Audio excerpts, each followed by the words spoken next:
LSB001. Today we talk to Cam Lee of Lift Studios about open source e-commerce framework Magento and Obakki.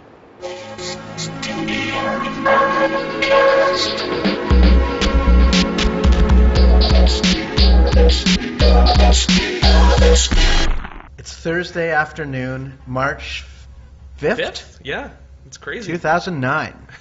And this is us. Lift Studios podcast, number 1. Ooh, numero uno. And we're just hanging out. We're going to talk about a few things. My name's Haig Armen. I'm Cameron Lee. And we got a couple things that we want to talk about, namely some of the work that we're up to, some of the technology that we're dealing with, and maybe some of the gadgets that we like. Yeah, some of the general haberdashery that seems to go on around the studio. Word points. Yeah, there we go. All right, so I guess, I know the first thing we kind of wanted to talk about was kind of running through the past year of Lyft. It's kind of been our first year. It's been a big one. Yeah, we're just about to be at our anniversary, so I think it's worth talking about some of the things that have happened over the year. I mean, it's been a very interesting year. It's never a dull moment, really. Where do you want to start? Well, you know what I was just thinking about is how, I think both of us have learned a lot this year, particularly about, the fact that we have to work with other people, and I think both of us have kind of come a long way in terms of learning how to go through the process of hiring and, how to get along with your team better and I guess ultimately, really how important it is to have a really solid team around you that, you can kind of count on and that's reliable. And, I think that's something that, we both kind of found out makes a huge difference, within a company. Yeah, that's a really good point. For me, even though I've had my own kind of freelance company for a long time, like 10 years, I'm constantly learning about the business part of it and how to build expectation for people, for clients in particular.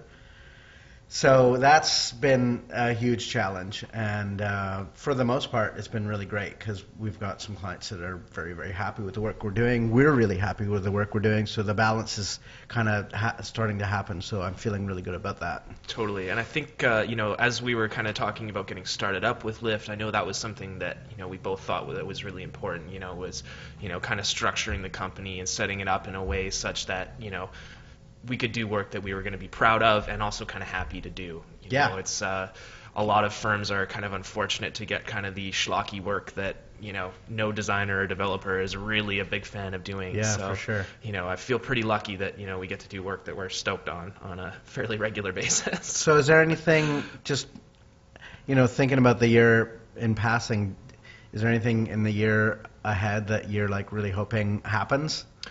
Well, I don't know. At this point, I'm pretty much just taking it like one day at a time. If I make it through each day at the office, it's a good day.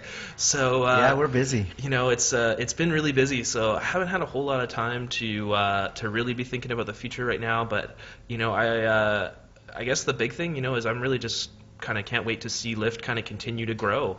I think that's the big thing is just, it's kind of a continual joy to just watch the company kind of evolve and grow over time. I think that's been something that's really been enjoyable. That's good. Personally, I hope to have a little bit more time to, like,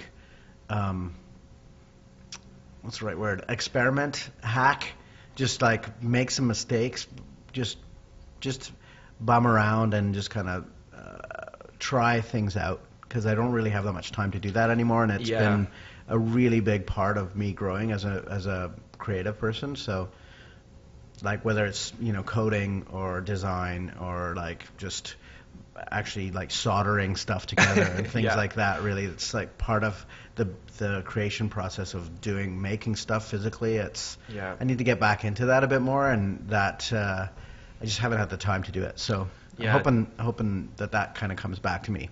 Yeah, so. Definitely. It's always, helpful, I think, both for kind of your spirit and, your creativity and stuff when you have a bit of time to kind of experiment. And, it's always nice to have the freedom to kind of go to those blue sky realms when you want to. Yeah.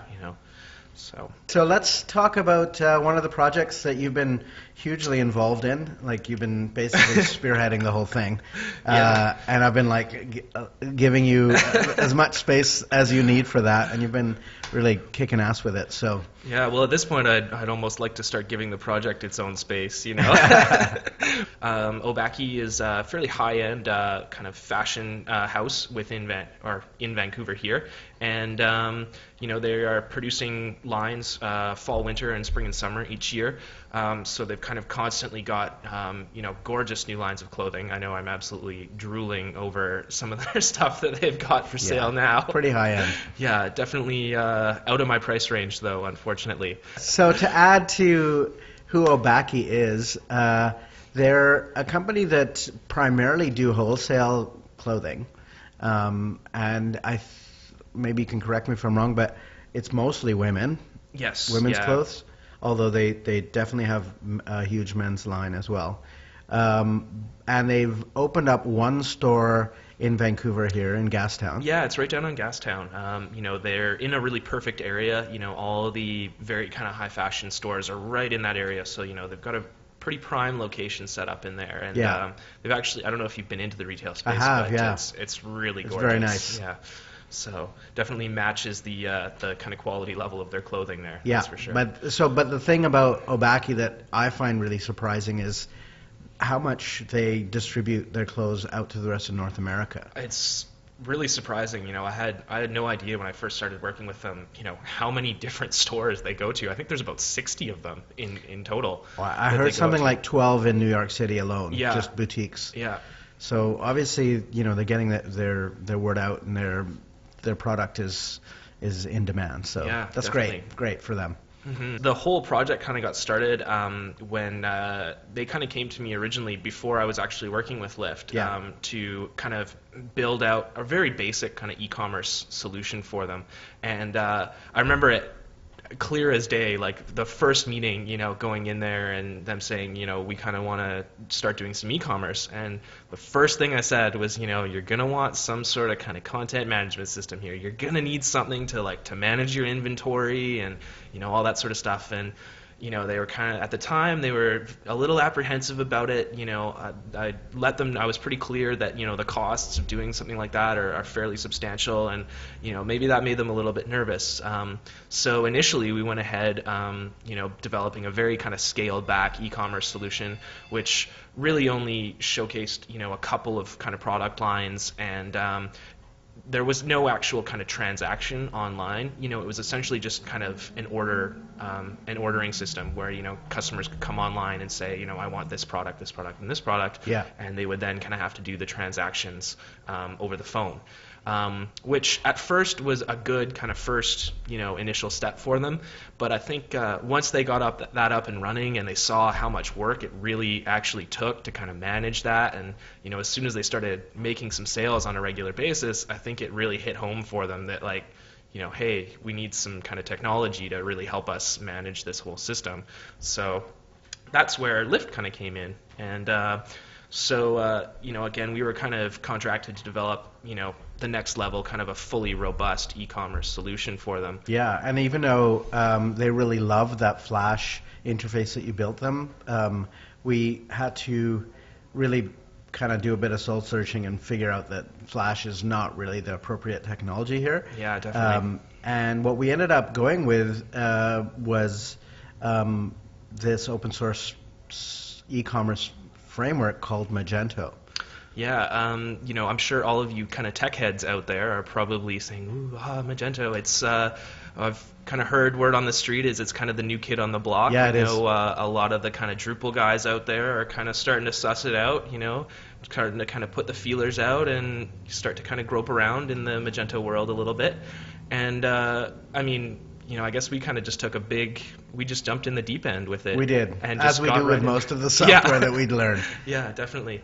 So, you know, it was definitely, it was a very deep end. Challenging, yeah.